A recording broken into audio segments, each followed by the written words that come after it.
Centro Evangelístico Peniel y Ciudad Online presentan retransmisión de la conferencia dominical con el pastor José Hernández. Esa es la gran diferencia entre los que adoran a Dios en espíritu y en verdad, como le dijo Jesús a la mujer samaritana, y aquellos que regulan una adoración según la tradición. Esperan que llegue tal día para entonces recordarse. Tú y yo vivimos en constante adoración y alabanza. Pregúntale al que está a tu lado, ¿sabes por qué? La respuesta es porque tu propia vida es una adoración. ¿Están conmigo, verdad? Tu propia vida es un acto de adoración. Esto que estamos haciendo aquí es una manera de adorar. Pero la adoración genuina es tu propia vida, que cada día vive conforme a lo que Dios dice. Y cuando tú vives conforme a lo que Dios dice, tú estás adorando al Señor. Así que no confundamos eso de adoración. Ay, vamos a adorar al Señor porque vamos a cantar. No, esa es una manera de hacerlo.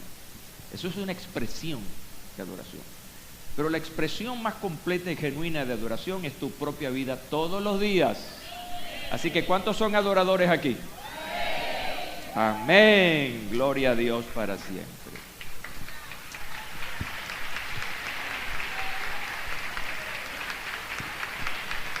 Escucha este pensamiento. Escucha este pensamiento. Los que siempre estamos recordando, escucha, los que siempre estamos recordando al Jesús que nació, los que siempre estamos recordando al Jesús que murió, los que siempre estamos recordando al Jesús que resucitó, siempre estaremos a la expectativa del Cristo que vendrá. Ay, ojalá y me hubiesen grabado eso, chicos, pues suena bien, ¿verdad? Ahora, démosle la vuelta a todo eso, démosle la vuelta. Quienes esperan un momento para recordar al Jesús que nació, los que esperan una época para recordar al Cristo crucificado, los que esperan una época para recordar al Cristo resucitado, no tienen en su memoria al Cristo que vendrá. Así que tener cuidado con eso. Cristo viene. Cristo viene.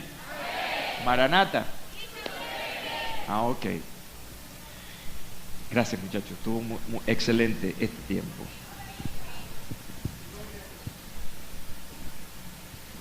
Fíjense, hemos estado durante estas semanas, como dicen por ahí, por nuestra propia cuenta, ¿no? No hemos estado amarrados a una serie en estos últimos domingos. Y ha sido bueno. Y allí es donde yo creo que el Señor nos guía y nos orienta en cada reunión para la palabra que necesitamos. Y no sé, sin planificarlo, he estado trabajando en función de preguntas. A ver si recuerdan la primera pregunta que usamos para fundamentar nuestra conferencia. ¿Qué hacer? Pelen por las chuletas ahí, por las libretas. Eso es bueno, eso es necesario. La segunda pregunta que nos hicimos, ¿cuál fue? ¿Cómo terminar? Hoy quiero hacer otra pregunta. ¿Saben que las preguntas son importantes en el diálogo, en la comunicación? Porque las preguntas siempre van a generar inquietud en aquel a quien se le pregunta. ¿Por qué? Porque toda pregunta espera una respuesta, y las respuestas son aclaratorias, son orientadoras, son sabias. Y me preguntaba, mientras escribía las notas de la conferencia de hoy, ¿por qué las preguntas? Y me respondía a mí mismo, por dos razones muy importantes. La primera razón tiene que ver con el área racional. Las preguntas estimulan nuestra razón, nuestra lógica, y estoy hablando en el sentido más humano posible. ¿Y por qué? Bueno, sencillamente porque al hacerme las preguntas, o tú te haces preguntas, intentas comprender y a la vez diagnosticar una situación. Una pregunta genera respuestas, y esas respuestas son muy racionales, y en esa racionalidad estamos tratando de comprender el porqué, el para qué del asunto, y entonces también diagnosticamos. La otra razón tiene que ver con el área espiritual, y esto tiene una aplicación muy importante para el momento que vivimos. El área espiritual es porque he aceptado que en la presente coyuntura no puedo hacer mucho. Yo no sé cuántos pueden hacer mucho en la presente situación que vivimos. Es poco, ¿verdad? ¿Por qué es poco? Porque no podemos cambiar todo. ¿Cambiar todo qué significa? Cambiar el sistema político, económico, social, y usted ni yo tenemos esa facultad ni tenemos ese poder. ¿Estamos claros, verdad? Entonces, si tú no puedes cambiar el todo, tú vas a intentar cambiar una parte. ¿Y cuál es esa parte? La que a mí me corresponde hacer. Entonces, si estoy consciente, escucha bien, estoy en el área espiritual, si estoy consciente de que yo no puedo cambiar el asunto, que es poco lo que puedo hacer, entonces busco la ayuda de Dios. Esa pregunta entonces me lleva, número uno, a ver desde el punto de vista humano el problema, diagnosticar, pero la parte espiritual es la que me va a permitir encontrar las soluciones, y en este caso las soluciones en Dios. ¿Cuántos creen que en Dios hay soluciones? La pregunta que hago, que me hice y la comparto con ustedes esta mañana, y lo hago con la intención de generar interés, es: ¿te sientes amenazado? Pregúntale al que está a tu lado eso. ¿Qué le dijo? ¿Sí o no? Una amenaza puede venir desde diferentes ángulos, y eso es lo que trato esta mañana con esta pregunta ir respondiendo. De tal manera que mi plan para hoy es compartir la historia y las implicaciones y las aplicaciones de alguien que se sintió amenazado y que respondió como todo ser humano cuando se siente amenazado. Y estuve investigando un poco sobre el estado sin una amenaza y un estado de amenaza. ¿Cómo reaccionamos los seres humanos? Y conseguí que por lo general los seres humanos estamos en equilibrio, estamos tranquilos, mientras no nos enfrentamos o no nos sorprende una situación peligrosa. El nivel de tranquilidad, de sosiego, es mientras tú no tienes ninguna amenaza. Pero cuando uno ve la Biblia y estudia la humanidad, nos encontramos con los indicios de Adán y Eva. Ese es el primer indicio humano que nos cuenta la Biblia. Y lo que encontramos allí en el libro del Génesis es que después de la gran desobediencia, se sabe que desde entonces, al igual que hoy, el ser humano responde ante los peligros de tres formas. Levanta el puño, por favor. Tres formas en que tú y yo y cualquier ser humano responde a una situación de amenaza o peligro. Número uno, huye. Levanta el dedito. Huir es ¿qué? Salir corriendo. Salir es paticas, ¿pa' qué te tengo? Número 2, lucha. Es una respuesta entonces ya diferente. En vez de huir, enfrenta la circunstancia. Y número 3, el ser humano, tú y yo, podemos responder también paralizándonos. Huyes, luchas o te congelas. Te paralizas frente al peligro.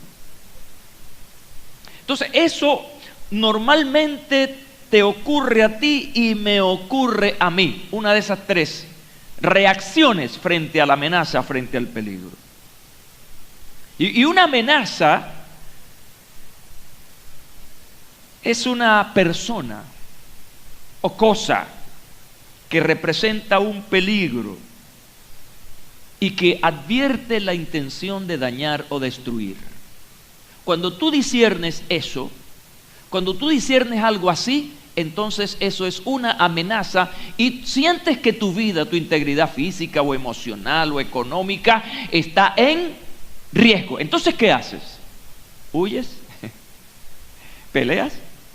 ¿O te paralizas? Yo no sé cuántos están paralizados. Mira el que está a su lado para ver si está así congelado. Yo creo que en lo que está pasando en este momento, estas 3 reacciones están ocurriendo en muchas personas. Algunos están huyendo.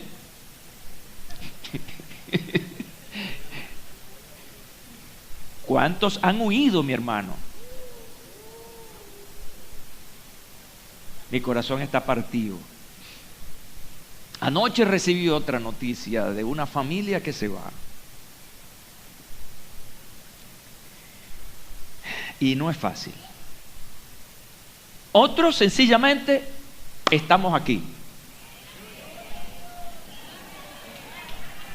Los héroes.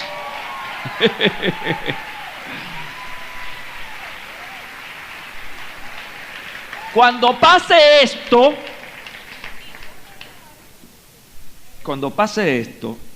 nadie va a venir a mí a echarme el cuento de cómo fue esto. Porque lo estoy viviendo y lo voy a vivir, y tú también. Amén. Y otros están congelados, paralizados frente a esta situación, sin ir hacia atrás o sin ir hacia adelante. Están, como decimos por ahí, entregados. Por eso quiero buscar a alguien inspirador. Y no sé si se han dado cuenta que las 3 preguntas que hemos hecho y el desarrollo de esto ha estado fundamentado en historias de personajes. Y el personaje que acompaña hoy esta conferencia me enseña cómo finalmente reaccionó a un estado crítico por la amenaza. Su nombre en hebreo, recuerden que los hebreos colocaban nombres a sus hijos con un alto significado. Todo nombre hebreo tiene un significado. Y el de este personaje, su nombre significa Dios es justo y tiene mucho que ver con la descripción de la naturaleza de Dios. Ese personaje se llamó Josafat. Y Josafat fue un rey de Israel, rey de Judá. Fue el 4º rey. Y es interesante la síntesis que les voy a compartir de la vida de Josafat. Su padre, el rey Asa, fue un rey bueno, un rey que nunca se desvió de Dios. Escuche bien las características de Asa. Asa fue un rey que hizo lo que le agradaba al Señor. ¿Cuántos quieren agradar al Señor? Y fíjense, aun cuando él era un hombre fiel y amante de Dios, no hizo algo que tenía que hacer. Y era haber quitado, haber destruido los lugares altos, los altares paganos. De modo que mientras había un rey bueno, escuchen bien esto, mientras había un rey bueno que agradaba a Dios,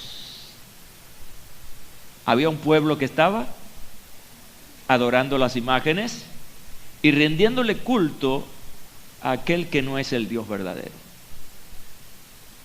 Pero cuando llegó Josafat, Josafat no solamente fue como su padre, un hombre amante de Dios, fiel a Dios, sino que decidió quitar los lugares altos. Por eso en Josafat podemos decir que fue un rey reformador. Él reformó el reino, y no solamente él estaba consagrado al Señor, sino que consagró su pueblo al Señor. Y esto me parece a mí muy interesante, esta aplicación. No es suficiente, toca al que está a tu lado y dile esto, no es suficiente ser bueno, es necesario hacer que lo bueno influencie a otras personas. Porque suena como un poco egoísta el que tú estés bien con Dios y no te importe que los demás estén mal con Dios. No voy a juzgar a Asa diciendo que eso fue intencional. No me meto en ese lío. Josafat fue un hombre bueno y temeroso de Dios, pero estuvo enfrentado a situaciones fuertes. Y cuando eso ocurre, nos preguntamos, ¿por qué un hombre bueno tiene que enfrentar situaciones difíciles? ¿Te has hecho esa pregunta? ¿Por qué los buenos sufren? ¿Te has hecho esa pregunta? Diga, ¿por qué una persona que intenta cada día hacer las cosas bien tiene que enfrentar situaciones difíciles? Es una pregunta que raya incluso no solamente en lo espiritual, raya hasta en lo filosófico. Y pudiéramos hablar un poco más de eso, pero no quiero perder el enfoque de la idea principal. Quiero posicionarme sobre un hecho muy particular de Josafat, quizás el más difícil de su vida, y no sé si usted estará de acuerdo cuando lea completa la historia del rey Josafat. Esta parte me ha enseñado a mí algo, y yo quiero que usted tome en cuenta este pensamiento que escribí. Esto me ha enseñado a mí que el carácter de un individuo se mide por los momentos de mayor adversidad en su vida. El carácter de un individuo se mide por los momentos de mayor adversidad en su vida. A veces decimos grandes cosas, pero cuando nos enfrentamos a la situación, esas palabras no tienen sentido. ¿Cómo estamos nosotros viviendo esto? Y por eso yo he dicho que lo que estamos viviendo hoy en día como venezolanos va a demostrar de qué estamos hechos. Vamos a demostrar si realmente somos fuertes o somos débiles. Esto va a demostrar si realmente lo que yo por años he aprendido y he predicado me va a sostener. Pero no tiene sentido que yo haya predicado, no, el Señor está conmigo y lo que venga yo lo voy a vencer, soy más que vencedor en Cristo Jesús.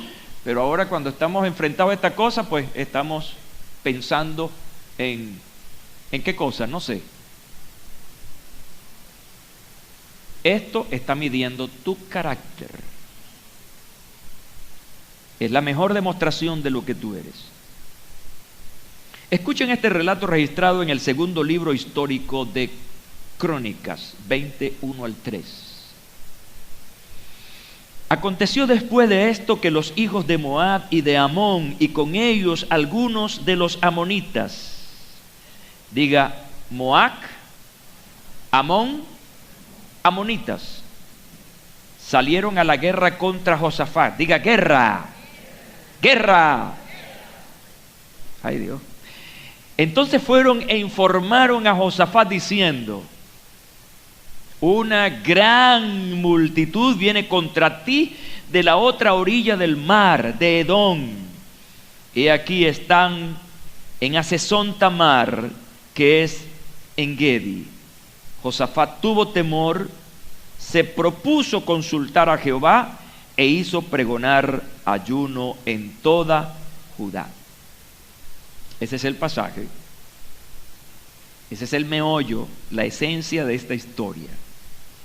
Esto es cuando él, Josafat, y su pueblo se sienten amenazados. Mi pregunta es: ¿cómo reaccionó Josafat ante esta cruda y terrible amenaza? Josafat se sintió amenazado, y no solamente él era el rey.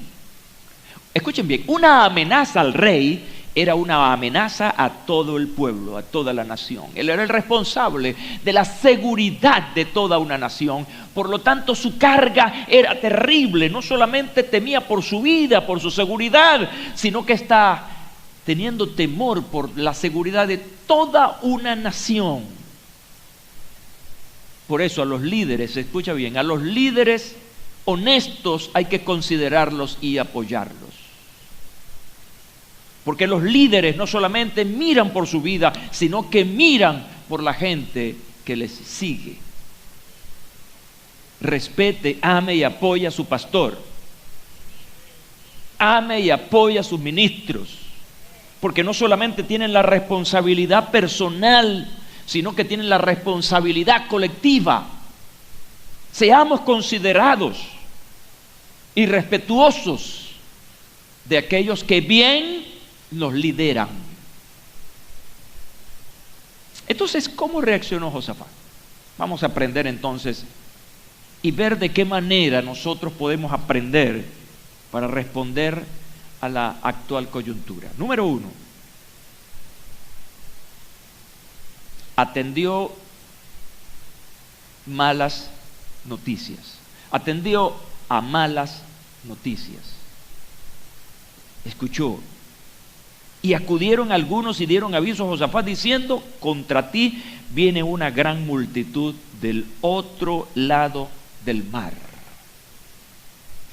Esa mala noticia puede decir cuando estás frente al médico y te dice: oiga, he visto sus exámenes, he visto esta tomografía y estoy viendo un punto negro aquí y no sé, pero esto está sospechoso. Es una amenaza, ¿cierto? Es una mala noticia. ¿Cómo reaccionar frente a eso? Cuando quieres preparar la comida y comienzas a buscar por aquí y por allá y no consigues nada, eso es una amenaza.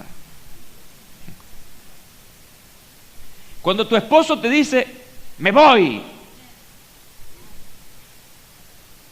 y cuando la esposa te dice: hasta aquí llegó esto, es una amenaza, ¿cierto?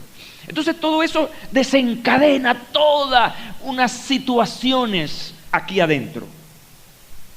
Cuando tú escuchas una mala noticia, el impacto más fuerte no está fuera de ti, el impacto más fuerte está dentro de ti. Porque se desencadenan una serie de emociones. Y la mayoría de emociones que se desencadenan ante una mala noticia son emociones destructivas. Están conmigo esta mañana, ¿verdad? No se ha ido nadie, ¿eh? Ciérrenme las puertas.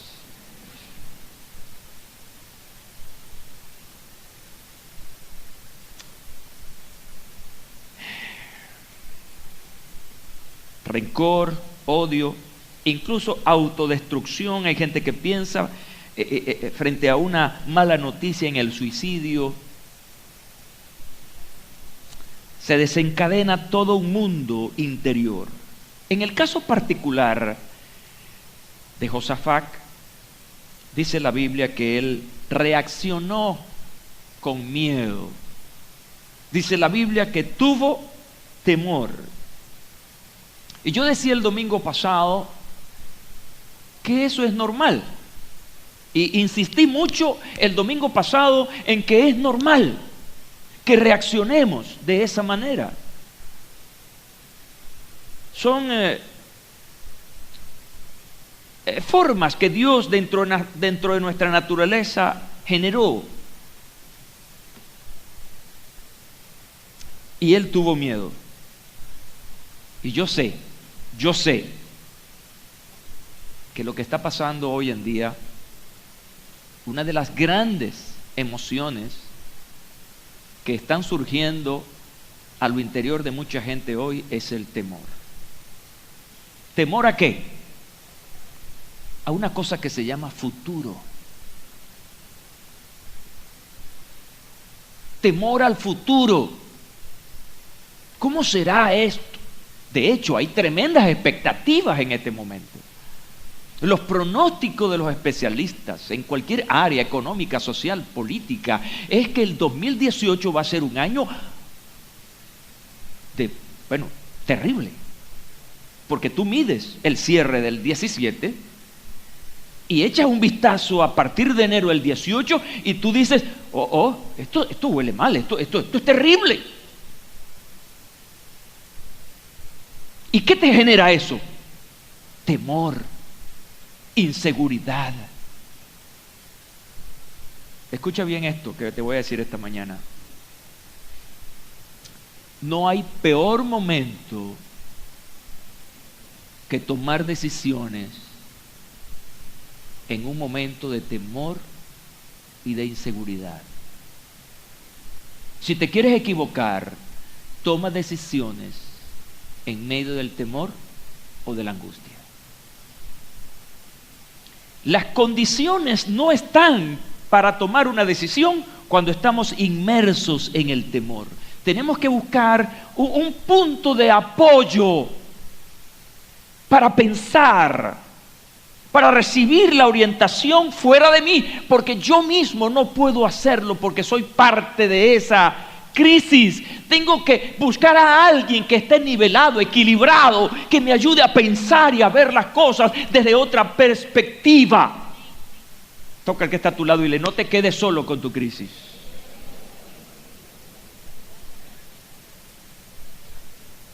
Estoy dividiendo esto en dos partes entonces. Número uno, el impacto que recibe Josafat. Esa es la primera parte. ¿Cuál es el impacto? Una mala noticia. Lo que generó esa mala noticia. ¿Y ahora qué? ¿Cómo va a responder él a eso? ¿A qué apeló?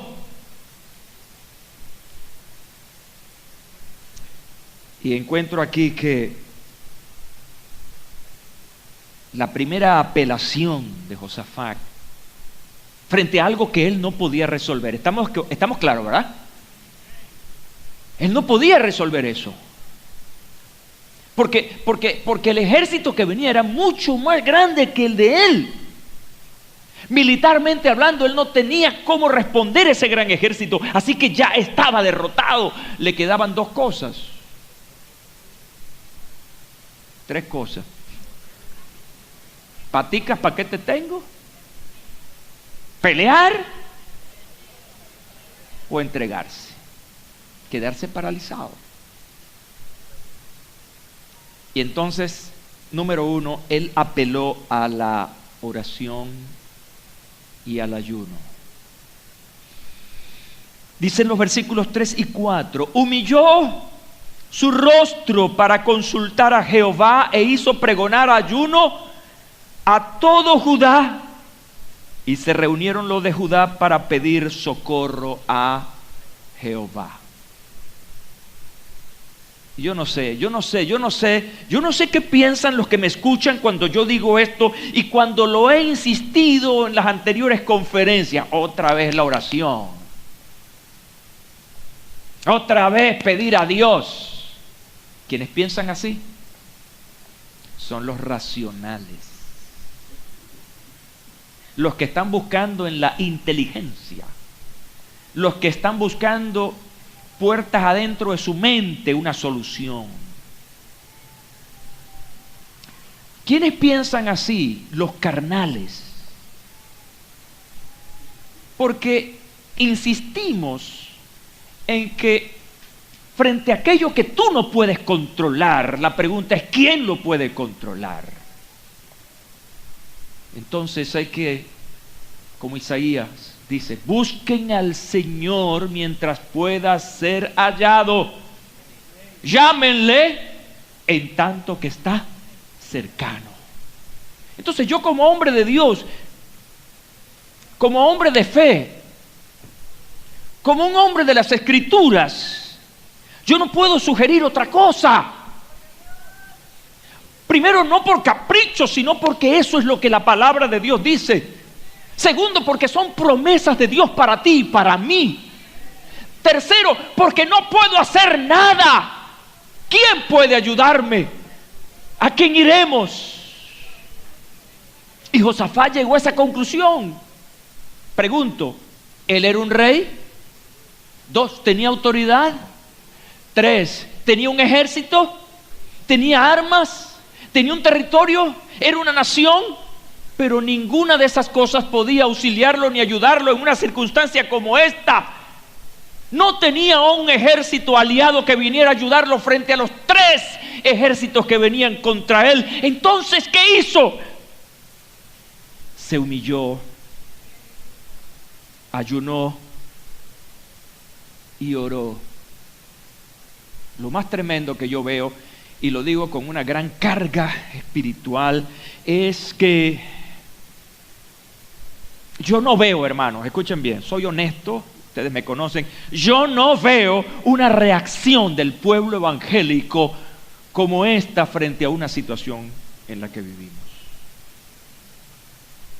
Yo no la veo. Y le está hablando a alguien que está conectado con el ministerio nacional. Informado. Semanalmente yo me estoy reuniendo y comunicando con pastores. Yo no veo eso. Yo no veo a un pueblo humillado delante de Dios. Yo no veo los templos abiertos los días de la semana, yendo gente a orar y a buscar el socorro de Dios, porque no hay otra opción. Yo lo que veo es a un evangélico, a una iglesia evangélica desenfocada totalmente, buscando las cosas de abajo, olvidándose que las cosas de abajo o en lo de abajo no hay solución. La única solución está hacia arriba, y por lo tanto hay que poner los ojos en Jesús, el autor y consumador de la fe.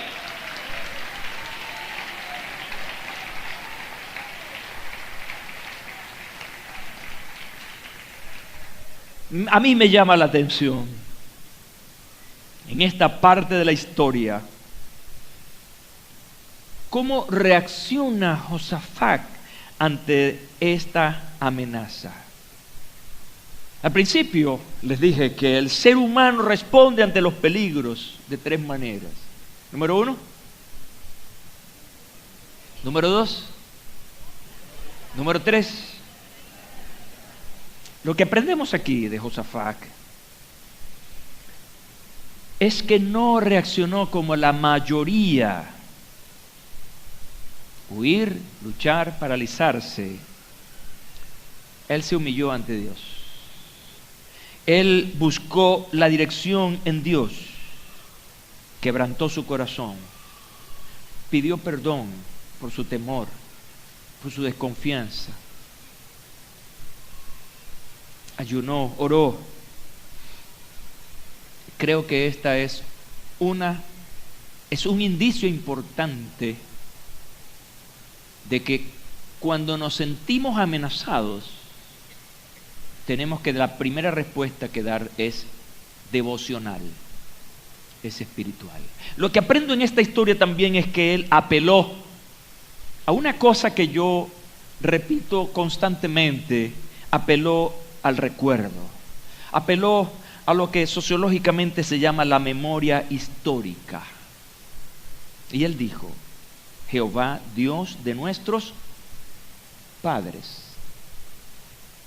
¿No eres tú Dios en los cielos y tienes dominio sobre todos los reinos de las naciones? Él está apelando a la palabra, o mejor dicho, a la historia de su pueblo, a los hechos que él conocía bien por su experiencia personal o por toda esa repetición de la historia constante que los judíos hasta el día de hoy acostumbran, contar a sus hijos las historias. Cuando hacemos memoria de lo que Dios ha hecho en el pasado, esto refuerza nuestro futuro. Escuchen la expresión. Cuando recuerdas lo que Dios ha hecho en el pasado, eso refuerza tu futuro. Y eso está conectado mucho con lo que aprendemos. Debo decirte que tu reunión esta mañana aquí no es una pérdida de tiempo. Debo recordarte que esta reunión aquí no es un ejercicio religioso. Debo recordarte que estás aquí ejercitándote para la vida. Porque la vida es demandante y hay que darle respuesta a esas demandas. La pregunta es ¿con qué? Con esto que aprendes cada domingo aquí, con lo que aprendes en el discipulado. Y eso entonces tiene que entrar en tu memoria. Tiene que entrar a tu corazón. Oye, sí, el domingo pasado el Señor dijo esto, el pastor habló de esto, la lectura bíblica que se dio ese día, y todo eso va ayudándote para enfrentar tu presente o tu futuro. Cuando hablamos de la memoria histórica, estamos hablando de un esfuerzo consciente de los grupos humanos para encontrar su pasado. La memoria de acontecimientos no vividos directamente, sino transmitidos por otros medios. Escucha, tú eres lo que eres ahora gracias a tu memoria histórica. Cuando tú dices, mi papá decía, eso es memoria histórica. A mí me enseñaron, en estos días teníamos un ejercicio, un grupo de personas hablando de cómo nos criaron a nosotros. Y algunos decían, no, cuando mi papá pelaba los ojos así y hacía ese cambio de luces, ya uno sabía. Ah, no se le ha olvidado. Eso es memoria histórica. Es recobrar la enseñanza del pasado que te va a ayudar a enfrentar tu presente. Ante la amenaza, escucha bien, ante el temor, recuerda las promesas de Dios. Recítalas, decláralas. Cuando hablo de declaración me refiero a declarar la palabra del Señor. Recuerda que el año antes pasado viviste una situación difícil y el Señor te ayudó. Trae ese recuerdo, eso va a reforzar tu futuro. Yo estaba recordando ayer, porque, bueno, no sé, un dato para los que no han llegado a los 60, pero tú comienzas a recordar muchas cosas. Y estaba recordando situaciones en el pasado, momentos duros, difíciles en mi vida. Y llegué a una conclusión, lo que estoy viviendo ahora es nada, porque Dios hizo una cosa mayor hace tantos años atrás a mi vida. Entonces eso te refuerza, te ayuda. No olvides los bienes que Dios ha hecho para ti. Manténlos frescos en tu memoria. Aplaude al Señor esta mañana, bendito sea su nombre. Gracias, Señor, por lo que has hecho.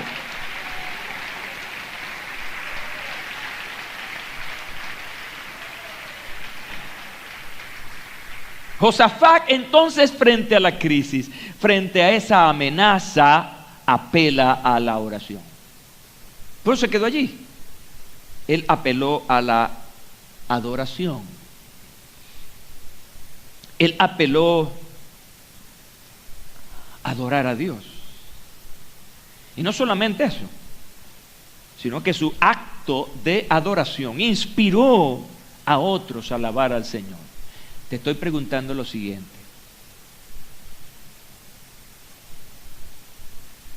¿Josafat estaba adorando después que pasó la amenaza?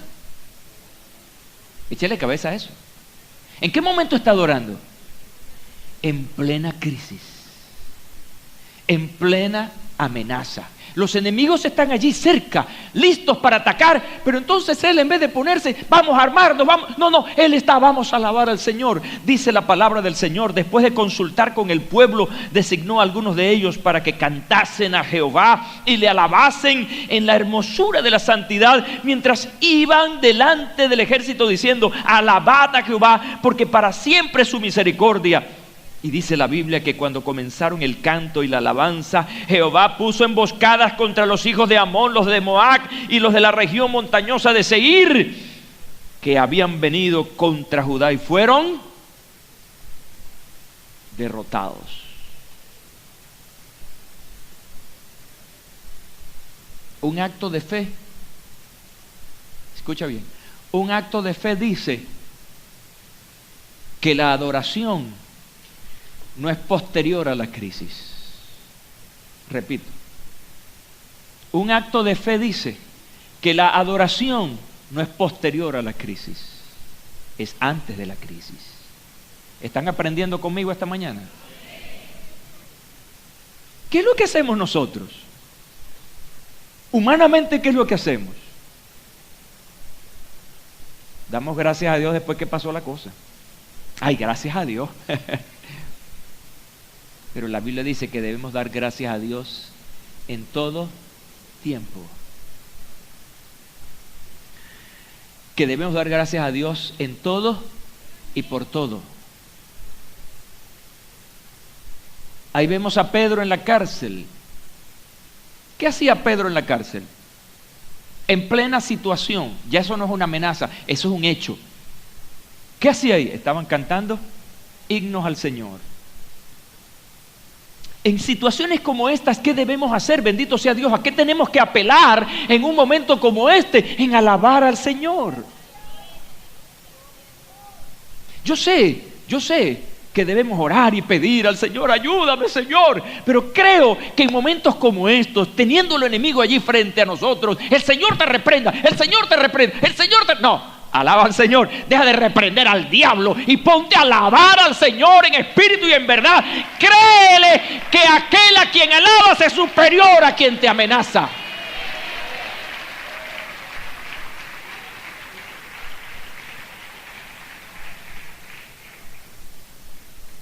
Eso fue lo que hizo Josafat.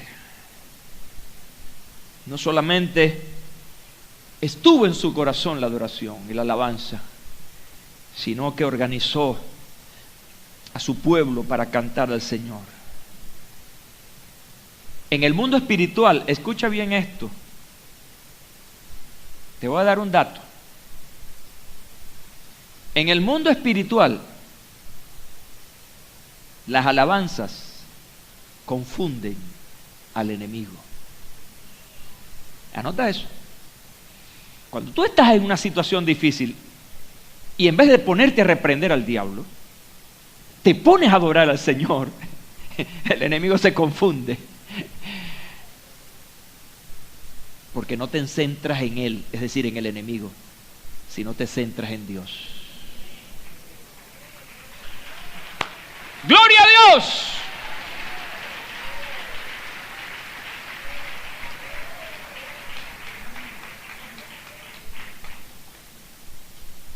El enemigo es astuto en estas cosas. Es un payaso. Y llama la atención. Y la gente se centra en el payaso. Y esa es una estrategia. Mientras Dios quiere, y es la voluntad de Dios, que te centres en Él. Busquen primeramente el reino de Dios. Padre nuestro que estás en los cielos. Mandamiento número 1, ama al Señor. O sea, siempre Dios tiene que estar primero. Siempre. Y aún ante la amenaza, Dios debe ser primero. Apeló a la oración, apeló a la adoración, pero aprendo que él apela a otro medio para enfrentar la amenaza. Y apeló, y no solamente apeló a eso, sino que creyó a la palabra profética. Dice el pasaje en cuestión, el Señor dijo por medio del profeta Jaasiel: escuchen, habitantes de Judá y de Jerusalén, y también su majestad, es decir, el rey. Y aquí viene la palabra profética. Así dice el Señor: no tengan miedo, ni se acobarden cuando vean ese gran ejército, porque la batalla no es de ustedes, sino mía. Así que el rey está recibiendo una palabra profética. Los profetas y profetisas eran elementos, personas escogidas por Dios para que fueran sus voceros. Y el ministerio profético en el Antiguo Testamento era muy rico, muy rico. Y encontramos los grandes profetas de Dios. Y estos profetas daban orientación a los reyes. Los reyes consultaban a los profetas. De hecho, en el Antiguo Testamento encontramos falsos profetas y profetas verdaderos. Así que eso de profeta falso, eso no es nuevo. Aún en los tiempos bíblicos habían falsos profetas. Incluso habían profetas en el Antiguo Testamento que eran amantes del dinero y de las posiciones, y se podían vender al mejor postor. ¿Están escuchando conmigo? Es decir, que daban una palabra a su antojo con el fin de agradar a aquel que lo contrataba. Y aquí encontramos a un profeta de Dios dando orientación. Peleen sin miedo, porque esa batalla no es de ustedes, esa batalla es del Señor. Esa es la palabra. Más adelante, en el versículo 20, se demuestra esto cuando dice: al día siguiente madrugaron y fueron al desierto de Tecoa. Mientras avanzaban, Josafat se detuvo y dijo: habitantes de Judá y de Jerusalén, escúchenme, confíen en el Señor y serán librados, confíen en sus profetas y tendrán éxito. ¿Qué significa eso? Que él creyó a la palabra del profeta Jaasiel. La palabra profética es la palabra que Dios da para dar orientación a su pueblo. Toda profecía debe estar alineada, escucha bien, toda profecía debe estar alineada al pensamiento central de Dios. Toda profecía que se salga de ese alineamiento es dudosa. Y yo sé que en este tiempo hay un gran movimiento profético, pero debes ser muy asertivo y muy cuidadoso con la profecía que escuchas. No toda profecía, no toda palabra es de Dios. Hay profetas según su antojo y hay profetas según Dios. Si eres un hombre o una mujer espiritual, sabrás discernir la palabra de Dios. Dígame a eso. Estoy terminando. Diga conmigo: apeló. ¿A qué cosa? Fue la primera. A la oración.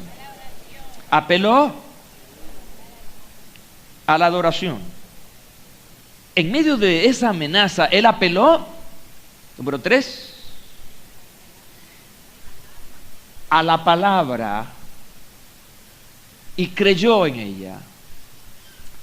Y estamos ahora viendo que este hombre apela al gozo.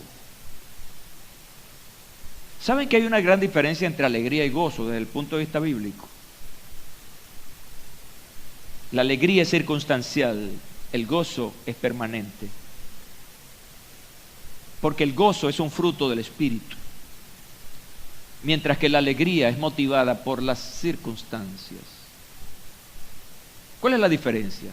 Que si estás alegre y tienes un problema, pierdes la alegría. Si tienes gozo y tienes circunstancias adversas, el gozo del Señor más bien es tu fortaleza. ¿Están conmigo? Y Él aquí está apelando al gozo por la victoria. Al cuarto día, versículos 26 al 30, al cuarto día se congregaron en el valle de Berajá. Allí bendijeron a Jehová. Por eso llamaron el nombre de aquel lugar Valle de Berajá hasta hoy. Todos los hombres de Judá y de Jerusalén, con Josafá a la cabeza, partieron gozosos para regresar a Jerusalén, porque Jehová les había dado gozo sobre sus enemigos. Llegaron a Jerusalén, a la casa de Jehová, con liras, arpas y trompetas. Y cuando oyeron que Jehová había combatido contra los enemigos de Israel, el temor de Dios cayó sobre todos los reinos de aquellas tierras. Entonces el reino de Josafat tuvo tranquilidad, porque su Dios le dio reposo por todas partes. Comencé esta conferencia con la pregunta: ¿te sientes amenazado? Quiero hacerte la pregunta de reflexión: ¿qué lecciones de la vida de Josafat puedes aprender hoy que puedes aplicar a lo que estás viviendo ahora mismo? ¿Qué puedes aplicar?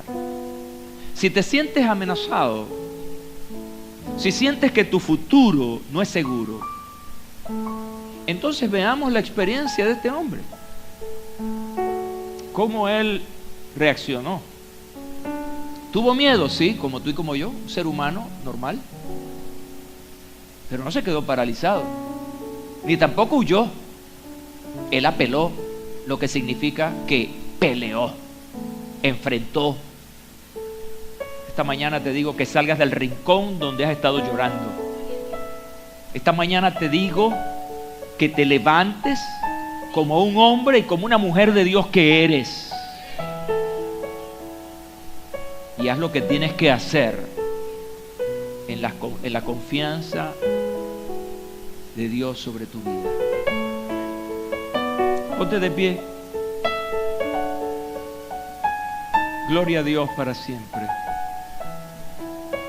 El Señor es bueno. Y sabes que Dios te ama a ti. Ama a tu familia. Sabes que Dios no te ha dejado. Te has preguntado, bueno, Señor, ¿y qué es lo que pasa? Pues, Señor, me has dejado, Señor, ¿qué pasó? ¿Dónde estás?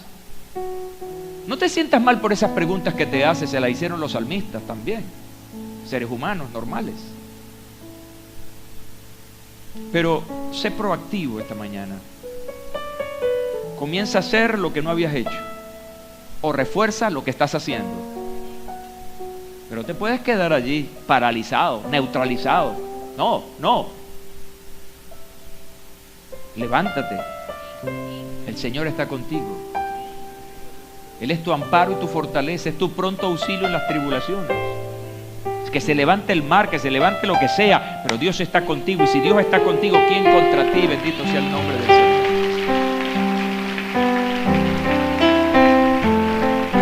Oh, aleluya, aleluya, aleluya.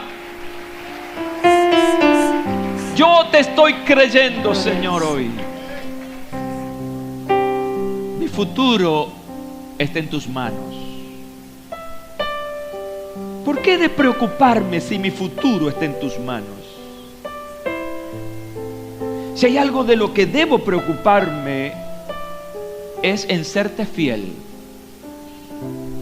En ser fiel a ti, Señor. Porque tú amas la fidelidad. Honras la fidelidad. Así que no me voy a preocupar por el futuro. Voy a trabajar por ser fiel a ti, Señor. Esta mañana te pido que sanes el corazón de toda mala emoción. Libera de la amargura, del dolor.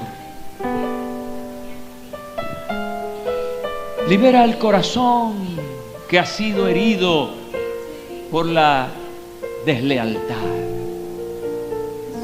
Sana, Señor. Tú eres el sanador por excelencia. Y hoy aquí no hemos venido a llorar y a lamentarnos. Hoy hemos venido aquí para insistir en que te creemos a ti, que creemos tus promesas. Hoy hemos venido para adorarte, para alabarte, para traer acciones de gracias. Centro Evangelístico Peniel y Ciudad Online presentó retransmisión de la conferencia dominical con el pastor José Hernández.